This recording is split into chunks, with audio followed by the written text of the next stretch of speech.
Hello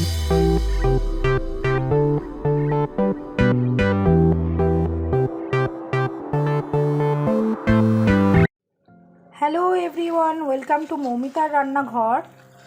আজকে আমি তোমাদেরকে ক্যাপসিকাম চিকেন কষা করে দেখাচ্ছি। চলো আমার সাথে দেখে নাও কিভাবে তোমরা ক্যাপসিকাম চিকেন বানাতে পারো। ক্যাপসিকাম চিকেন করার জন্য কড়াই আমি গ্যাসের ওপর বসিয়ে দিয়েছি। এবার এর মধ্যে আমি সর্ষের তেল দিয়ে দেব।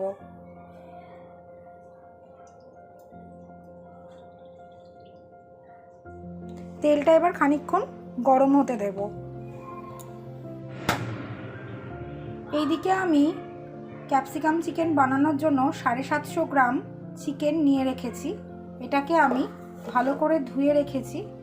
এটাতে আমি এবার পরিমাণ মতন নুন আর পরিমাণ মতন হলুদ দিয়ে ভালো করে ম্যারিনেট করে রেখে দেব।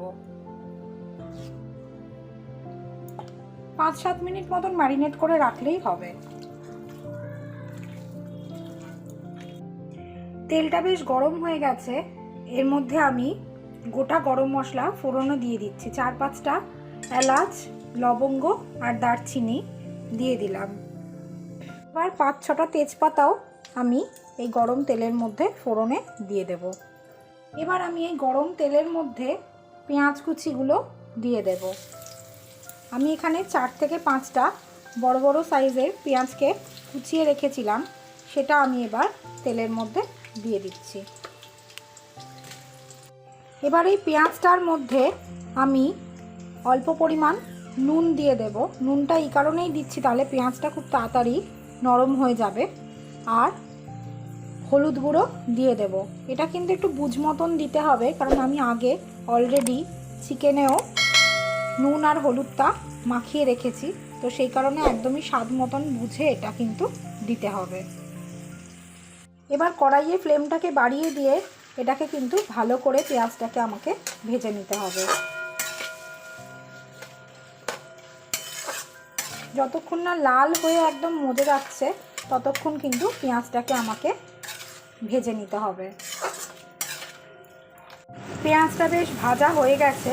এবার আমি এর মধ্যে 2 টেবিল স্পুন আদা রসুন বাটা দিয়ে দেব।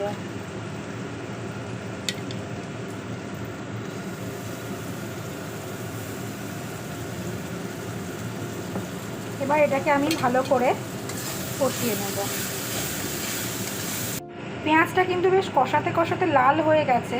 এবার আমি এর মধ্যে 1 টিস্পুন জিরের গুঁড়ো দিয়ে দেব। আর দেব 1 টিস্পুন লঙ্কার গুঁড়ো।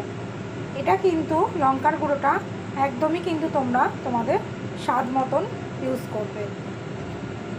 এছাড়া আমি এখানে কিছু চেরা কাঁচা লঙ্কা রেখেছি, এগুলোকে আমি এর মধ্যে মিশিয়ে ভালো করে নাড়িয়ে নেব।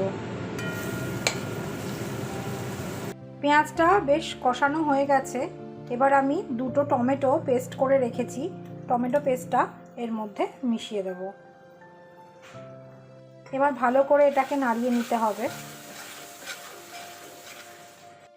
মশলাটা থেকে কিন্তু এবার বেশ তেল ছেড়ে এসছে।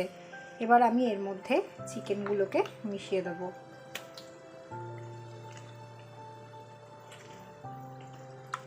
এবার গ্যাসের ফ্লেমটাকে হাই করে দিয়ে চিকেনটাকে আমি ভালো করে কষিয়ে নেব।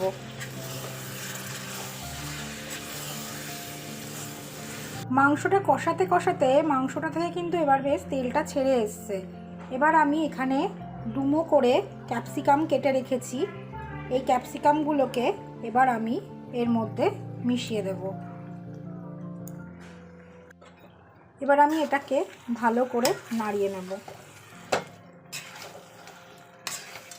থেকে 15 মিনিট কষানোর পর চিকেনটা থেকে তো বেশ তেলটা ছেড়ে এসছে। এবার আমি এটাকে 10 মিনিটের জন্য চাপা দিয়ে কুক করব। 10-15 মিনিট বাদে এবার আমি ঢাকনাটা খুলে দেখব মাংসটা সেদ্ধ হয়েছে কিনা। বাহ, বেশ মাংসটা থেকে তেলটা ছেড়ে এসছে এবং দেখতে পাচ্ছি মাংসের হাড়ের থেকে কিন্তু মাংসটাও বেশ ছেড়ে ছেড়ে এসছে। তার মানে কিন্তু মাংসটা একদম সেদ্ধ হয়ে গেছে। থেকে যে জলটা বেরিয়েছে ঢাকা দিয়ে রাখার কারণে গ্যাসের ফ্লেমটাকে আমি বাড়িয়ে দিয়ে এই জলটাকে খানিকক্ষণ টানিয়ে নেব, তাহলে খেতে বেশ সুস্বাদু হবে। মাংসটা কিন্তু 7 থেকে 8 মিনিট রাখার পর হাই ফ্লেমে বেশ এটা থেকে তেল ছেড়ে এসছে। এবার আমি এর মধ্যে একটু গরম মশলা মিশিয়ে দেব।